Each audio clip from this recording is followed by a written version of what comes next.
안녕하세요. 저번 시간에는 그 화폐와 관련된 화폐 기능과 관련된 이야기를 했고요. 그다음에 화폐 범위가 어느 정도까지 되는가와 관련해서 M1, M2, LFL과 관련된 여러 가지 이야기를 했었습니다. 지금까지 했던 이야기는 그야말로 화폐가 무엇인가, 화폐 범위를 어디까지 봐야 될 것인가와 관련된 이야기라고 보시면 되죠.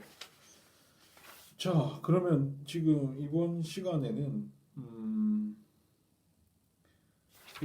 화폐의 그 수요와 공급에 관련된 이야기를 하도록 하겠습니다. 네, 화폐 수요와 공급 관련된 이야기인데요. 그 화폐의 수요라고 하는 것은 화폐 보유 동기입니다. 네, 화폐를 왜 보유하는가, 보유하는 이유가 뭔가, 화폐 수요와 관련된. 그래야 화폐 보유 동기가 있어야 화폐를 보유를 할 거잖아요. 그래서 우리가 잘 아시다시피 화폐 수요 또는 화폐 보유 동기에는 거래적 동기, 예비적 동기, 투기적 동기에 의한 화폐 수요 세 가지로 나눌 수 있죠. 그래서 이제 거래적 동기에 의한 화폐 수요를 보면 거래적 동기라고 하는 것은 거래 비용을 절감하기 위해서 화폐를 보유하는 것이다. 라고 보시면 되고 거래를 위해서 거래를 위해서는 화폐가 필요하잖아요. 거래를 위해서는 화폐가 필요한데 그 거래를 위해서 쓰는 그러니까 화폐는 거래 비용을 절감시켜주는 효과가 있으니까 거래 비용을 거래 비용을 낮춰주는 그런 지금 거래를 위해서 화폐를 가지고 있다라고 보시면 돼요. 그래서 지금은 현금으로도 거래를 할 수도 있지만 그 체크카드 같이 우리가 예금을 해놨지만 지금 은행에 예금되어 있는 요금을 예금이긴 하지만 우리가 체크카드가 있게 되면 그걸 마치 지금 가지고 있는 현금처럼 그 예금되어 있는 것도 현금처럼 쓸 수 있는 시스템 자체가 구축이 돼 있죠. 네. 그래서 체크카드 같은 것들도 하나의 화폐로서 새롭게 등장한 것이다라고 보시면 될 겁니다. 네, 될 거예요. 아니면은 우리가 실제로 가야 되거든요. 네, 가야 되거든요. 그 화폐를 가지러 가야 되거든요. 네, 현금을 뽑으러 가야 되는데 요즘에는 신용카드 같은 게 있어가지고 손쉽게 거래적 동기에 의한 화폐 수요가 총짓게 보유될 수 있다라고 보시면 되고 그 다음에 이제 그 예비적 동기에 의한 화폐 수요다라고 하는 것은 그 우리가 피치 못할 사정에 의해서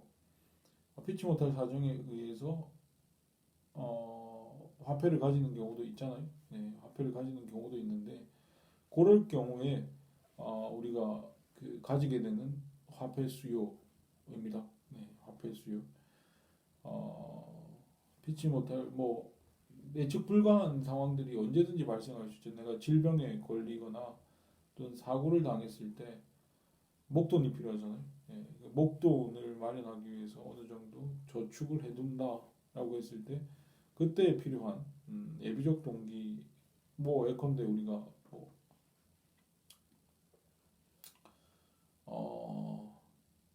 여행을 간다라고 했을 때 여행에서 불확실성이 많이 존재하잖아요. 그럼 불확실성에 대비하기 위해서 좀 더 많은 화폐를 가지고 갈 수도 있죠. 네, 그런 것들을 대비해서 그런 게 예비적 동기에 의한 화폐 수요다. 투기적 동기에 의한 화폐 수요라고 하는 건 우리가 투기를 합니다. 네, 투기. 네, 투기적 그러니까 우리가 투자를 할 수 있죠. 금융 상품에다가. 그런데 채권 투자를 한다라고 하면은 우리가 채권 가격이라고 하는 것은 올라갔다 내려갔다 올라갔다 내려갔다 올라갔다 이게 채권 가격이라고 그러죠. 네, 채권 가격. 원래 이제 케인즈라고 하는 사람이 이 투기적 동기에 의한 화폐 수요를 이야기할 때 화폐와 채권 간의 대체 관계를 상정을 해두고 이야기를 합니다. 투기적 동기에 의한 화폐 수요를 화폐와 채권 간의 어떤 그 대체 관계를 상정해두고 이야기하는데 우리가 채권 가격이 올라갔다 내려갔다 하잖아요. 그래서 우리가 이 채권에 이 투자를 할 때도 모든 금융 상품이 다 그렇지만 낮은 가격에 사서 비싼 가격에 팔잖아요. 팔자, 사자 이렇게 되잖아요. 네. 그러니까 낮은 가격에 사서 비싼 가격에 파는 게 이 금융 투자의 원리입니다. 네. 투자의 원리, 채권 가격도 마찬가지예요. 낮은 가격에 사서 비싼 가격에 팔면 될 겁니다. 그래서 이 투기적 동기에 의한 화폐 수요다라고 하는 것은 이렇게 화폐 가격이 올라가잖아요. 네, 올라가면 계속 올라가면 올라갈수록 사실은 나중에 되면 떨어질 가능성이 높다고 판단을 하는 거예요. 그래서 그 채권 가격이 그 케인즈에 의하면 채권 가격이 오르면 오를수록 떨어질 가능성이 높기 때문에 채권을 팔려고 하는 성향이 강합니다. 네. 언젠가 그러니까 여기에서 계속 오르면 오를수록 이게 언제가 될지 최고점이 언제가 될지 모르지만 오르면 오를수록 떨어질 가능성이 높잖아요. 언젠가 떨어질 테니까 채권 가격이라는 게 무한정 오를 수 없는 거니까. 그러니까 오르면 오를수록 채권 가격이 떨어질 가능성이 높기 때문에 채권을 오르면 오를수록 팔려고 할 겁니다. 어느 순간 채권에 대한 수요가 떨어지죠. 채권에 대한 수요가 떨어지면 화폐와 채권 간의 대체 관계를 상정했기 때문에 이걸 수요하지 않으면 화폐를 수요할 가능성이 높다. 그래서 투기적 동기의 화폐 수요가 늘어난다라고 보는 것이죠. 네. 그렇게 보는 겁니다. 네. 투기적 그러니까 채권 가격이 하락한다. 채권 가격이 상승한다. 그러면은 채권 수요가 감소하고 채권 수요가 뭐라고 그러죠? 감소하고 채권 수요가 줄어들고 투기적 동기에 의한 화폐 수요가 커진다. 사실 채권 가격이라고 하는 것과 이자율 간에는 반비례 관계가 있거든요. 반비례 관계. 왜냐하면 채권 가격이라고 하는 것은 신뢰가 높은 채권이면 채권일수록 신뢰성이 높으면 높아질수록 채권 가격은 오릅니다. 네. 근데 그런 채권은 보통 이자율이 낮죠. 네, 낮습니다. 그럼 채권 가격이 낮아지는 그런 건 신뢰성이 떨어지기 때문에 이자율을 많이 줘야 그 채권에 대한 수요가 생기거든요. 그래서 채권 가격과 이자율 간의 상관관계는 항상 반비례 관계인데 반대 방향으로 움직이게 돼 있는데 결국 채권 가격의 상승이 투기적 화폐 수요를 증가시킨다고 한다면 이자율의 하락은 투기적 화폐 수요를 증가시킨다. 이 반비례 관계라고 보시면 되는 것이죠. 네. 이자율과 투기적 화폐 수요는 반비례 관계에 있다. 그래서 이자율이 낮을수록 화폐 수요는 증가한다라고 보시면 되는 거고 반대로 이렇게 계속 낮아지는 상황, 채권 가격이 계속 낮아지는 상황, 낮아지면 낮아질수록 사람들은 생각하는 거예요. 언젠가 오를 가능성이 높다. 그러면 채권 수요가 높아지겠죠. 이게 낮아지면 채권 가격이 낮아지면 낮아질수록 채권 수요가 언젠가 오를 가능성이 높다. 그 판단을 하고 채권 수요를 올리면 화폐 수요, 투기적 화폐 수요는 낮아지겠죠. 뭐 이런 식의 관계를 가지게 된다라고 하는 게 그래서 투기적 동기 화폐 수요라고 하는 채권 가격과 종의 관계, 이자율과는 반비례 관계에 있다라고 보시면 되는 겁니다. 네, 그런 관계에 있다라고 보시면 돼요. 네.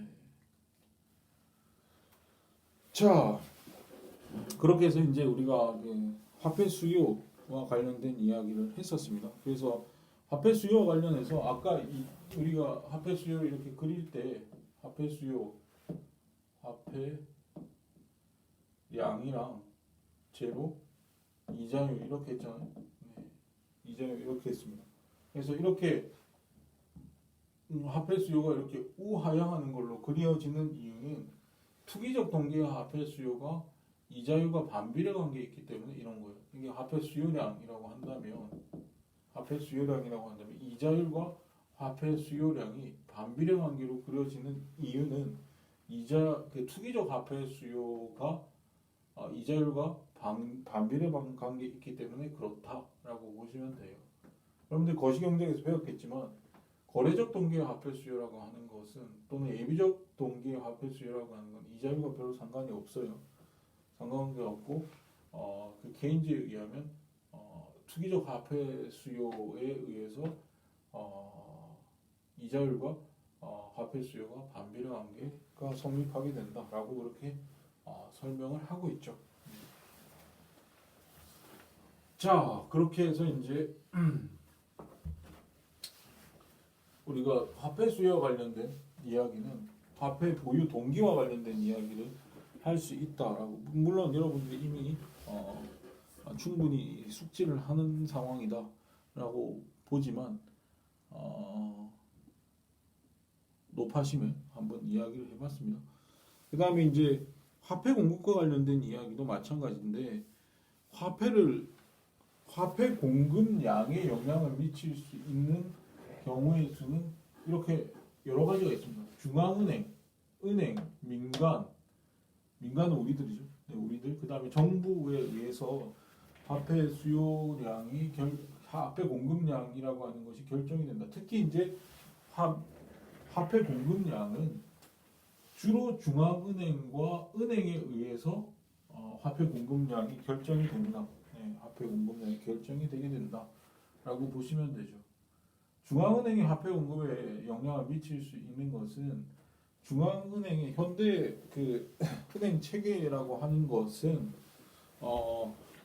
거의 대부분의 나라들이 화폐 공급에 대해서는 중앙은행이 독자적으로 또는 독점적으로 화폐 발권력을 가지고 있어요. 화폐를 발행할 수 있는 독점적인 권한을 거의 대부분의 나라들이 중앙은행이 가지고 있습니다. 그래서 중앙은행한테 영향력을 미칠 수 있는 정부가 물론 이제 우리 법적으로야 중앙은행은 독립성을 가진다라고 이야기를 하고 있고 그 고도의 독립성을 활용하고 독립성과 전문성을 활용을 해서 그들이 그 화폐 공급량을 줄이고 늘리고 함으로 인해 가지고 물가 수준을 안정적으로 유지하는 것이 중앙은행의 목표잖아요.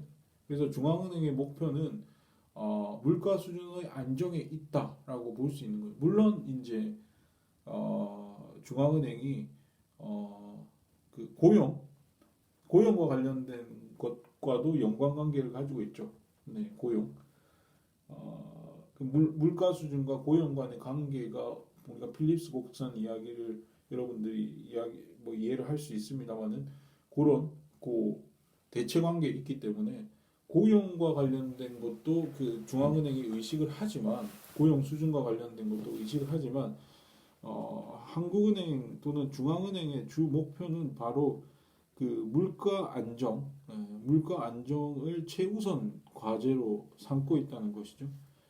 그 물가 안정의 수단이 물가에 영향을 미치는 것이 그 화폐량 또는 통화량이기 때문에 그 발권력을 이용해서 독점적인 화폐 발권력을 이용해서 통화량을 어떻게 조정을 하느냐에 따라서 물가 수준이 결정이 되기 때문에 그 물가 수준 안정을 기하려고 하는 과제를 가지고 있는 것이 중앙은행이고 그러기 위해서 화폐 발권력 발행 권한을 독점적으로 가지고 있다.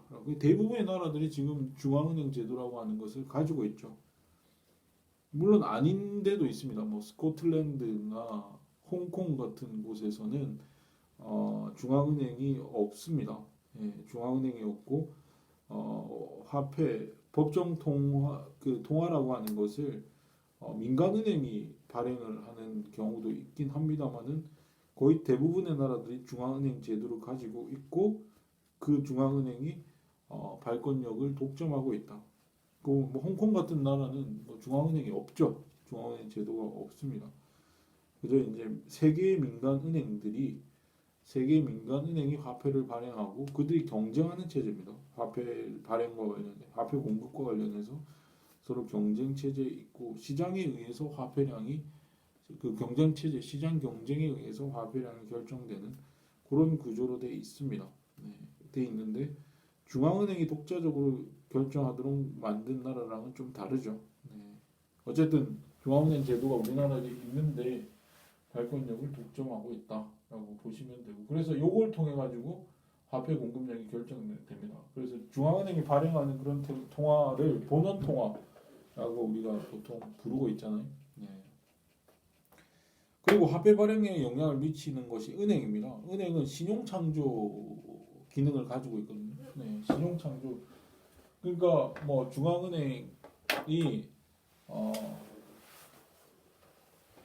뭐 발행을 한다고 해서 그게 그대로 그, 그러니까 본원 통화가를 증가시켰다. 네, 통화를 발행을 했다. 본원 통화가 증가됐다라고 해서 그것만큼만 그 화폐 통화량이 증가하는 것이 아니라 그것만큼만 뭐 예컨대 100원을 발권력을 동원해서 화폐 공급량을 늘렸다. 중앙은행이 늘렸다고 해서 그게 그대로 100원만큼만 늘어나는 게 아니라 중앙은행이 신용 창조 기능을 통해 가지고 그게 뻥튀기 됩니다. 네, 은행을 통해 가지고 은행의 신용 창조 기능을 통해서 그 공급량이 뻥튀기가 됩니다. 네, 뻥튀기가 되죠. 이걸 이제 그 신용 창조 또는 통화 창출 능력이라고 그러는데 은행이 이거 신용 창조 기능이라고 하는 것은 뭐 여러분들이 익히 알고 있습니다만은 만약에 그 은행에다가 누군가가 예금을 했어요. 네, 1,000원짜리를 예금을 했다라고 보시면 그 1,000원을 그 돈을 은행은 그 예금을 받으면 그 예금한 돈을 그대로 무슨 그 금고처럼 보관해두지 않습니다. 그 1,000원을 그냥 그 은행 창고에 보관해두는 기능만 하는 것이 아니라 은행도 수익성을 내야 유지가 되잖아요. 뭔가 은행도 그 스스로 돈을 벌지 않으면 은행 자체가 유지가 안 되니까 그 받은 돈을 그대로 금고에 쌓아두는 것이 아니라 그거를 대출을 해줍니다. 네, 누군가한테 대출을 해줘요. 그 돈을 활용해서 대출을 해줍니다. 대출을 해주기 때문에 여기서 이제 예금을 받아서 대출을 하기 때문에 여기서 신용 창조가 가능해지거든요. 그러니까 은행의 영업 방식은 아주 간단하죠. 영업 방식은 간단한 게 뭐냐면 뭐 이렇게 준 돈을 그러니까 예금한 돈 예금을 하면 거기에 대해서 이자를 줄 거잖아요. 은행이 누군가가 예금을 하면 그 예금한 사람한테 이자를 줍니다. 이거는 은행 입장에서는 비용이죠. 이자를 주는 건 비용입니다. 근데 그 돈을 가만히 가지고 있으면 은행 입장에서는 그 예금 이자에 대한 비용만 들으니까 계속 은행은 비용만 쌓이게 되겠죠. 그렇게 하지 말고 이 돈을 활용해서 100원을 줬으면 그 100원을 다시 딴 사람한테 대출을 해줍니다. 예, 대출을 해주고 그 대출을 해준 대가로 은행은 대출 이자를 받습니다. 그러니까 이거는 수익이죠. 은행 입장에서 수익입니다. 그래서 대출 이자라고 하는 수익과 예금 이자라고 하는 비용을 뺀 그만큼이 바로 은행이 영업하는 방식이죠. 네. 영업 이익입니다. 은행이 영업을 해서 얻게 되는 이득, 그걸로 은행이 돌아가는 거잖아요. 예, 돌아가는 거. 그래서 예금 받으면 그거를 쌓아두지 않고 대출을 한다라고 하는 겁니다. 근데 그 대출을 하는 과정에서 이렇다는 거죠. 그 대출을 해준 돈은 과연 어디로 갈까 이겁니다. 은행이 대출을 해준 돈이 어디로 가겠어요? 결국 은행으로 돌아옵니다. 예. 결국 은행으로 돌아와요. 은행에 이 대출해서 누군가가 가져간 돈을 그거 누군가가 가져가서 은행 바깥에 있는 게 아니라 다시 은행에 또 예금할 겁니다. 그래서 A라고 하는 사람이 예금을 했어요. 1,000원을 예금했어요. 그 1,000원을 B라는 사람한테 빌려줍니다. 은행이. B라는 사람은 그 돈을 받아서 그 돈을 뭐 C라는 사람한테 무슨 대금을 결제하기 위해서 그 1,000원의 비용을 썼어요. 그 1,000원이라는 돈을 썼어요. 그럼 그 C라는 사람이 그 돈을 어디에 보관할까요? 또 은행에 보관할 겁니다. 그럼 다시 은행으로 돌아와요. 그 1,000원이. 몇 번의 그 몇 번의 우여곡절을 겪은 끝에 다시 은행으로 돌아오고 그 또 돌아온 그 1,000원을 은행이 또 딴 사람 D라는 사람한테 빌려주겠죠. 그럼 D라는 사람도 그 대출받은 돈을 다시 은행에 넣을 겁니다. 넣을 거예요. 그러면은 D가 다시 은행에 1,000원을 주고 그러면 그 받은 1,000원을 또 다시 은행은 E라는 사람한테 줄 겁니다. 그럼 E도 다시 뭐 해가지고 다시 은행에 또 예금을 할 거예요. 계속 그 원래 받은 1,000원을 가지고 그 1,000원 원래 1,000원을 받았어요. 그럼 A라는 사람의 통장 계좌에 1,000원이 있겠죠. 1,000원이 존재해요. 근데 B라는 사람한테 빌려주고 C라는 사람이 그 1,000원을 받아서 C가 다시 은행에 돈을 넣었잖아요. 그럼 C라는 사람의 통장 계좌에 또 1,000원이 찍혀 있을 겁니다. 그리고 D가 1,000원을 받아 대출을 했고 그걸 다시 은행에 가지고 오면 D라는 사람의 계좌에도 1,000원이 있을 거예요.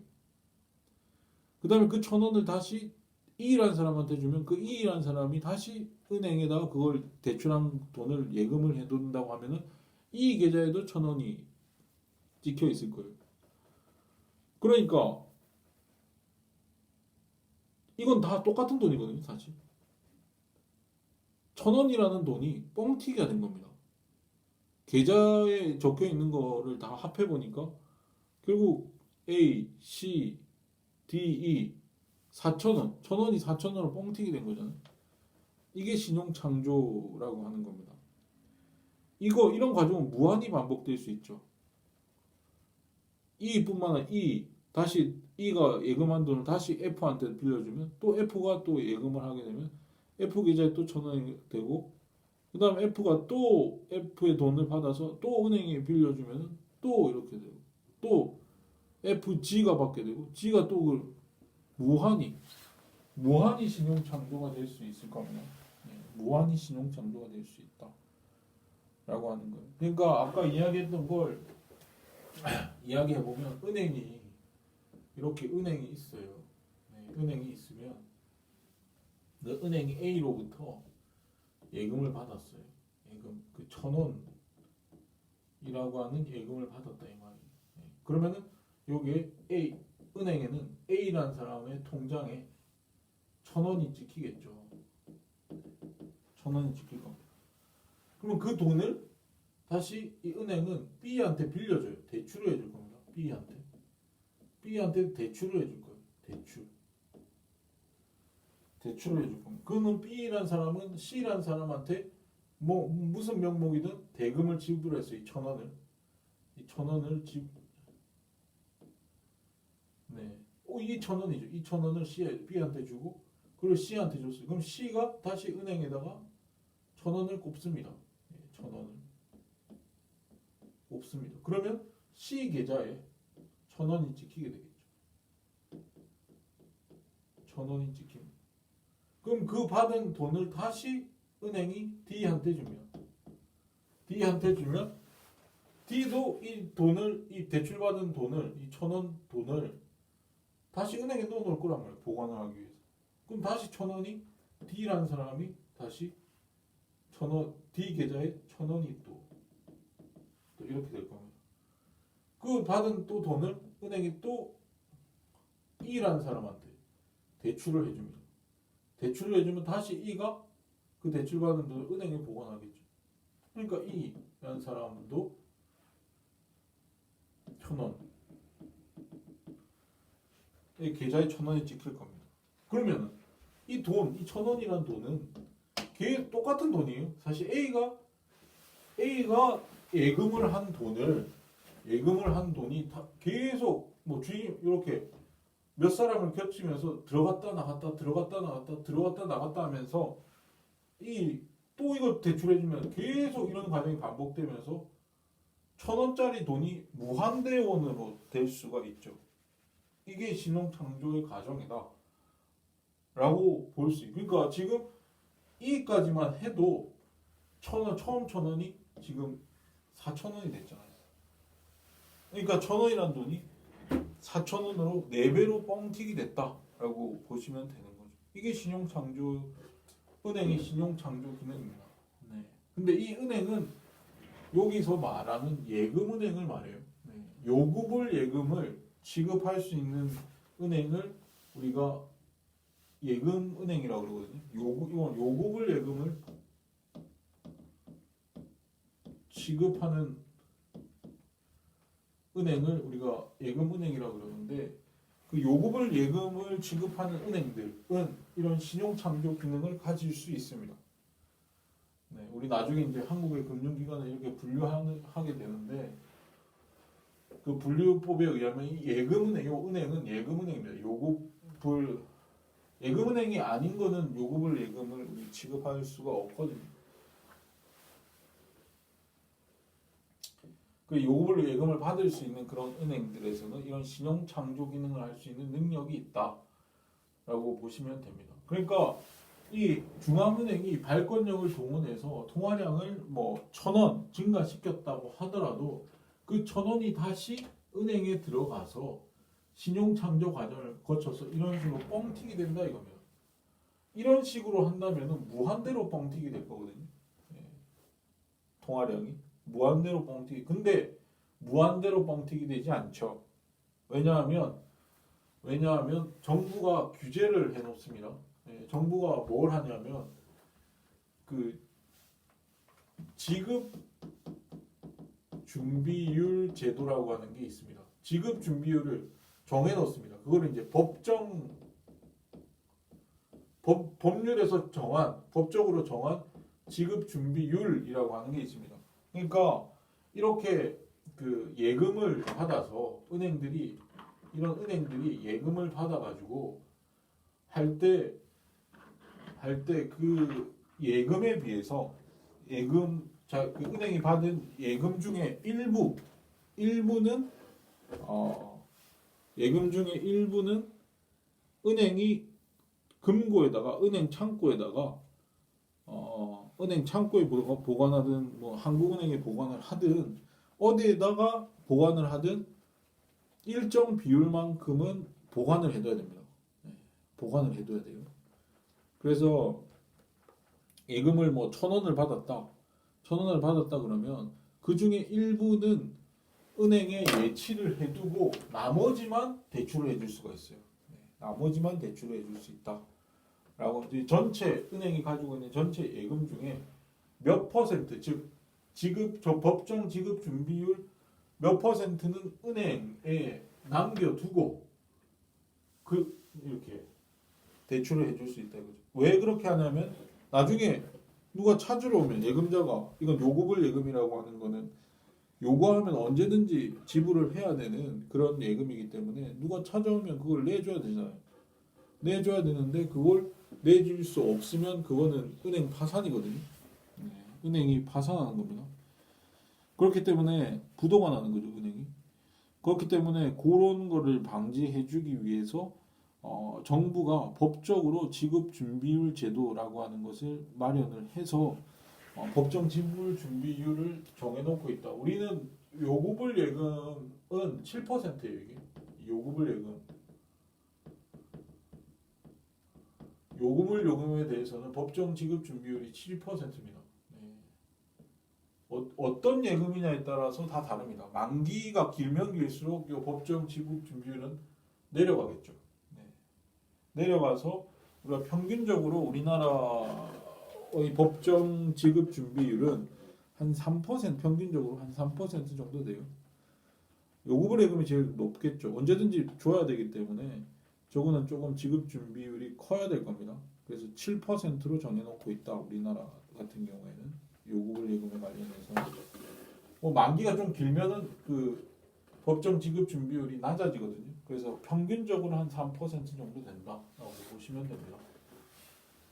그래서 뭐 예컨대 법적 지급 준비율이 뭐 우리나라 7%지만 뭐 이게 7%가 아니고 뭐 한 10%다. 라고 가정이 뭐 계산하기 편하니까 7%다 그러면 1,000원을 예금하면은 거기에 대해서 1,000원 중에 10%는 여기 은행이 예치를 해야 됩니다. 그래서 1,000원 중에 100원에 예치를 하고 나머지만 대출을 할 수 있어요. 그래서 나머지 그러니까 100원은 예치해, 100원 여기 100원은 예치해 두고 100원 빼기 900원만큼을 B한테 줄 수 있죠. 900원을 줄 수 있습니다. 그럼 그 900원이 아까 뭐 누구한테 C한테 주든 대금을 지급하든 뭐 D한테 가든 F한테 가든 어쨌든 다시 그 900원은 들어와요. 다시 900원이 이렇게 들어올 거 아닙니까? 근데 그 돈을 다시 그러니까 A 계좌에 지금 1,000원이 들어가 있어요. 1,000원이 들어가 있고 그러면 이번에는 C 계좌에 얼마가 들어가느냐 하면 얼마가 들어가죠? 900원이 들어가요. 900원이 들어간다는 거죠. 그러면 900원이 들어가서 이걸 다시 대출을 해주겠죠. D한테 대출을 해줄 겁니다. D한테 얼마를 대출해 주냐면 이 은행이 900원 중에 10%는 남겨두니까 900원의 10%는 90원이잖아요. 90원은 이렇게 남겨두고 얼마를 주는 거죠? 810원을 이렇게 주는 겁니다.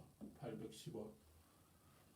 810원을 대출받은 D는 다시 그거를 은행에다 보관을 하겠죠. 810원만큼 보관을 할 겁니다. 그러면 D 계좌에 810원이 이렇게 찍힐 거다 이겁니다.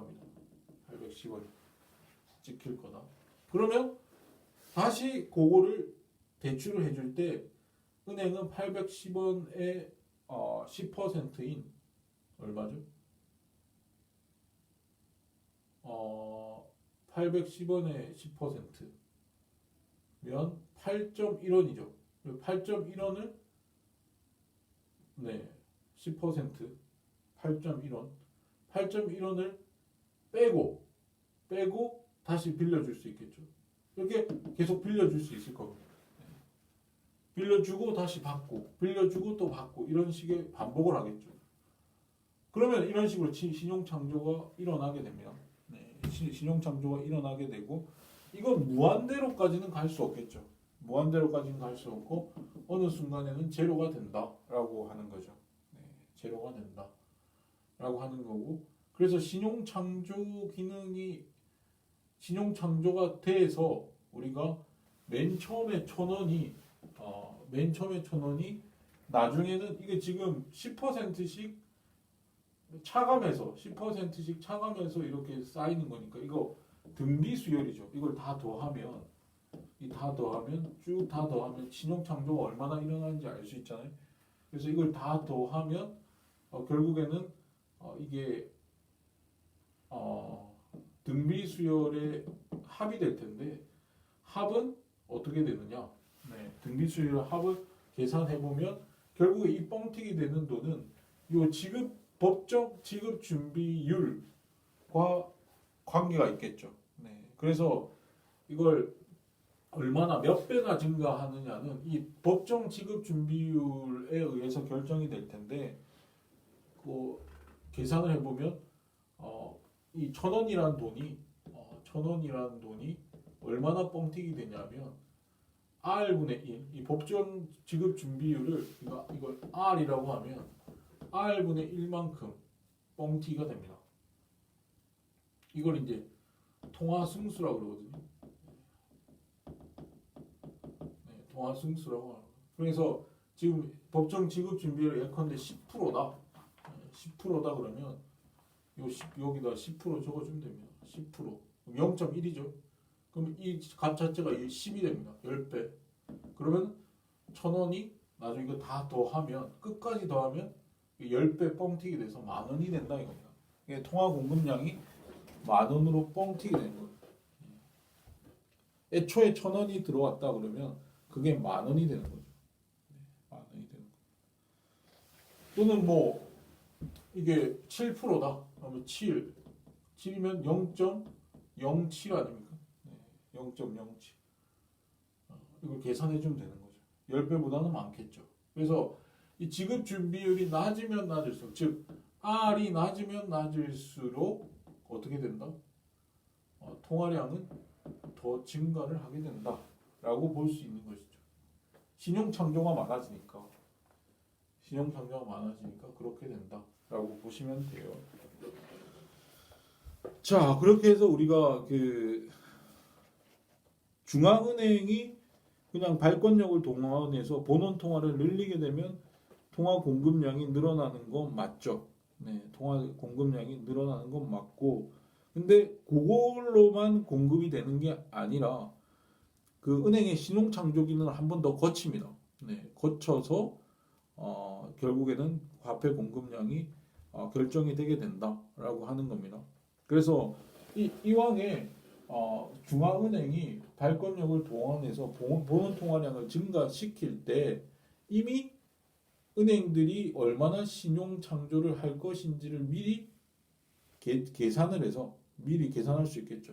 법정 지급 준비율이 저렇게 있으니까 법적 지급 준비율이 있으니까 우리가 그거를 계산할 수 있습니다. 얼마나 이들이 뻥튀기를 할지를 계산할 수 있어요. 계산할 수 있기 때문에 그거를 미리 감안을 해서 본원 통화를 증가시킨다라고 보시면 됩니다.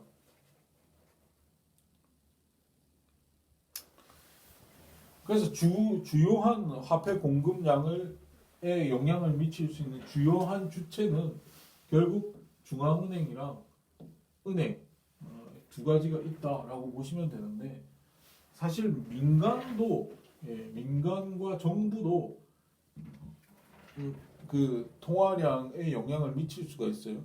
통화량에 영향을 미칠 수가 있는데, 민간 같은 경우에는 우리들이죠. 은행 말고 우리 민간, 우리들은 우리가 그거를 가지고 있는 돈을 화폐를 현금으로 보유하느냐 아니면 예금으로 보유하느냐에 따라서 화폐 공급량에 영향을 미치게 돼요.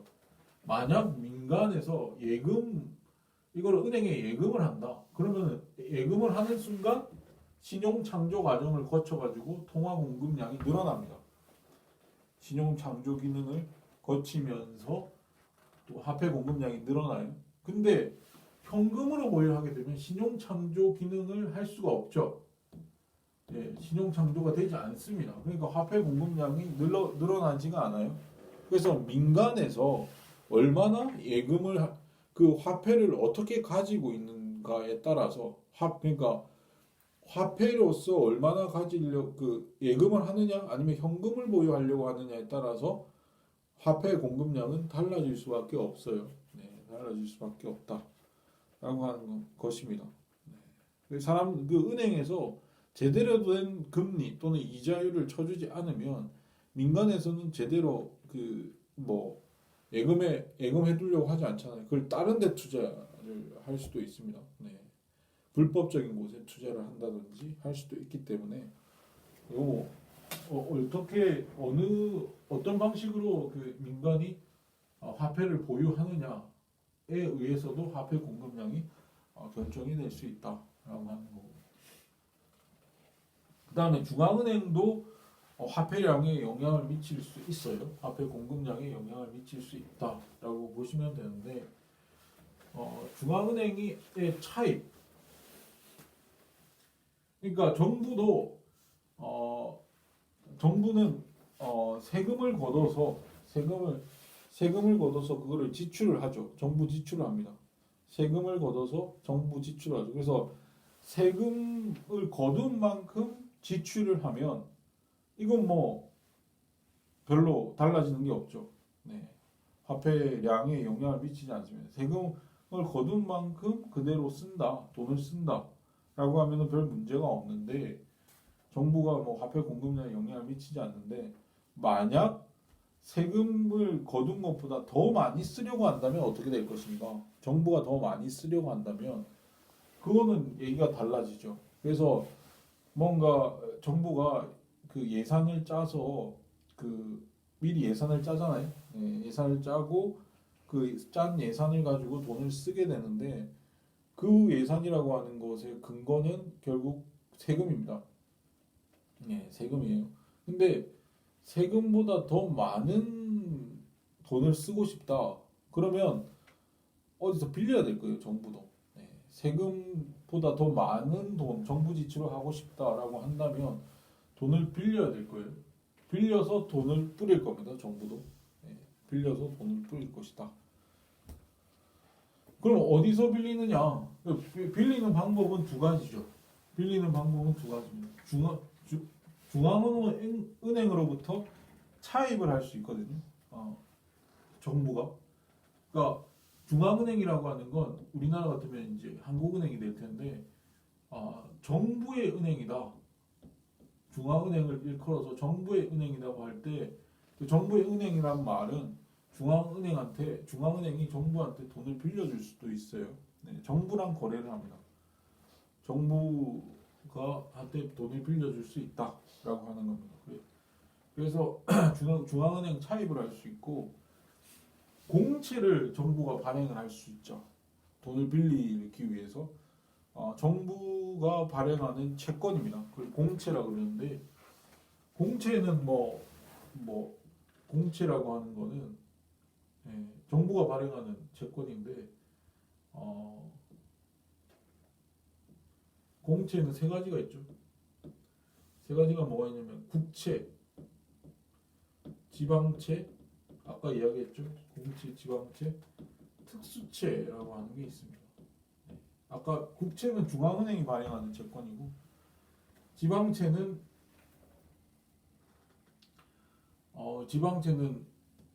지방자치단체에서 발행하는 채권입니다. 특수채는 보통 이제 특수채는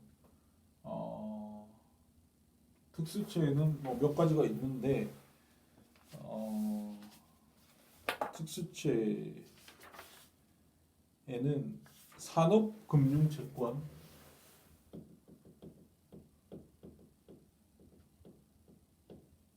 그 다음에 중소기업 금융채권,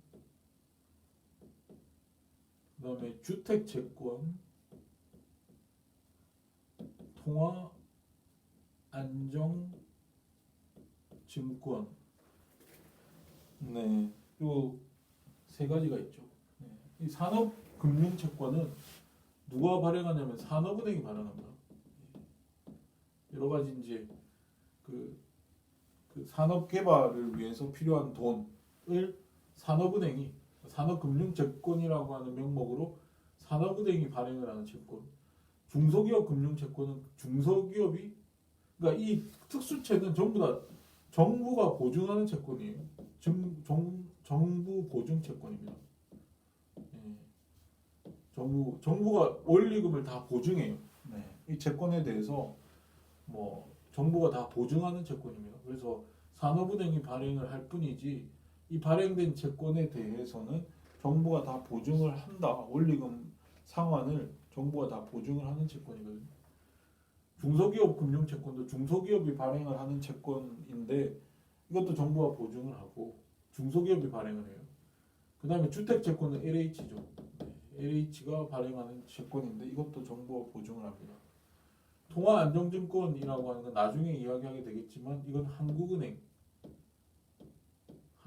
발행하는 채권이다.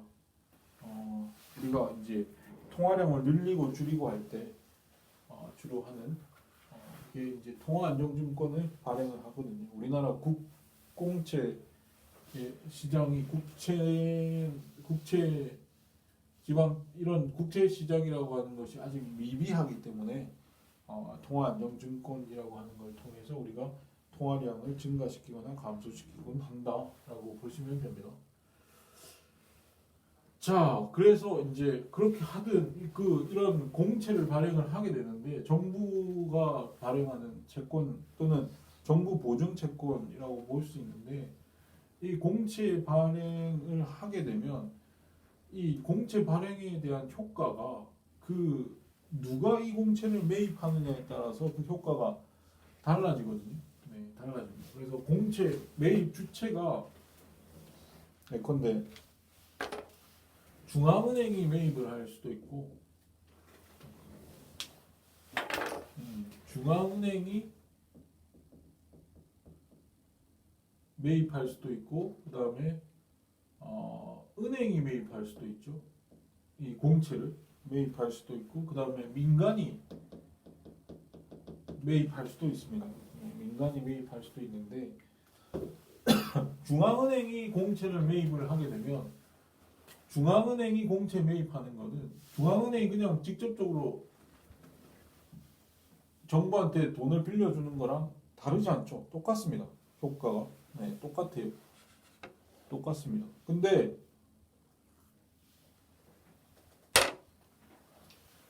이 매입 주체가 은행과 민간인 경우에는 은행이 만약에 이 공채를 사버리면 은행이 신용 창조 기능이 줄어들어 버리죠. 네.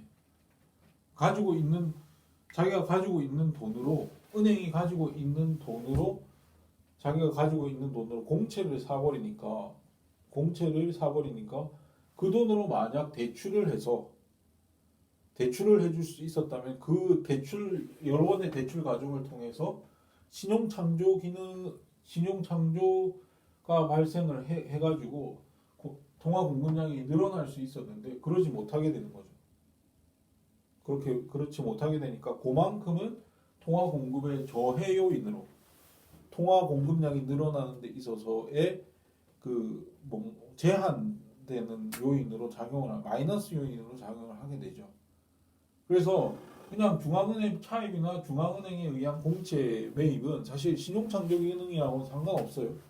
네, 상관없기 때문에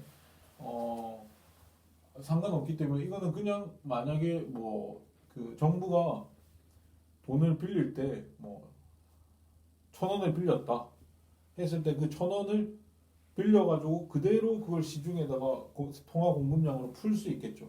1,000원을 그대로 풀 수 있다고 생각을 할 수 있지만 만약에 은행이 정부한테 돈을 빌려줬다 그러면 그 은행은 돈을 빌려줘서 정부가 그 돈을 받아가지고 1,000원만큼 화폐를 발행하지만 그 은행이 1,000원으로 만약에 그거를 대출을 했더라면 그 1,000원에 의해서 대출된 돈이 다시 신용창조 기능을 거쳐가지고 통화 공급량으로 풀렸을 양을 정부가 1,000원을 가져가는 바람에 못했기 때문에 정부 입장에서야 그 돈을 빌려가지고 1,000원을 공급한 거지만 통화 신용창조의 저해 요인으로 작용을 했기 때문에 1,000원만큼의 효과가 나지 않는다는 이야기죠. 네. 그리고 민간이 빌려줬다고 해도 민간이 빌려줬을 때도 마찬가지입니다. 민간이 만약에 정부한테 빌려주지 않고 그 1,000원이라고 하는 돈을 은행에 꽂아두었더라면은 다시 신용창조 기능을 했을 텐데 그것에 저해 요인으로 작용을 했겠죠. 신용창조에 정부한테 돈을 빌려주는 바람에 발생한 신용창조의 저해 요인으로 우리가 볼 수 있는 거잖아요. 네, 볼 수 있는 겁니다. 그래서 이제 그런 그 과정을 거쳐서 그 매입 주체가 공채를 발행해서 정부가 차입을 했을 경우에 그 매입 주체 그러니까 공채 매입의 주체가 누구냐에 따라서 신용창조 기능에 영향을 미치게 되고 거기에 따라서 통화 공급량 그러니까 정부가 돈을 빌려서 이 시중에 돈을 풀려고 하는 그 요인이 좀 상쇄되는 효과, 은행이나 민간이 그 중앙은행한테 돈을 빌렸을 그 정부한테 돈을 빌려줬을 경우에는 상쇄 요인으로서 작용하게 된다. 라고 통화 공급의 상쇄 요인으로서 작용을 하게 된다라고 보시면 되겠죠. 네. 보게 되는데 그 이야기는 그래서 그 이야기는 다음 시간에 약간 각각의 효과가 어떻게 발휘가 되는지는 그 나중에 다음 시간에 이야기하기로 하죠. 네. 그래서 우리가 화폐 공급과 관련해서는 다 이제 각각의 주체들 중앙은행, 민간, 정부 모두 화폐 공급에 영향을 미치는 주체들이다 라고 보시면 됩니다. 주요한 두 주체는 바로 중앙은행하고 은행이다 라고 보시면 되고 중앙은행은 발권력을 가지고 있고 은행은 신용창조 능력을 가지고 있다. 그리고 민간이나 정부는 거기에 간접적인 요인으로 작용될 수 있다라고 보시면 됩니다. 자, 그러면 이것으로 마치고요. 다음 시간에 계속 화폐와 금융과 관련된 이야기를 하도록 하겠습니다. 수고하셨어요.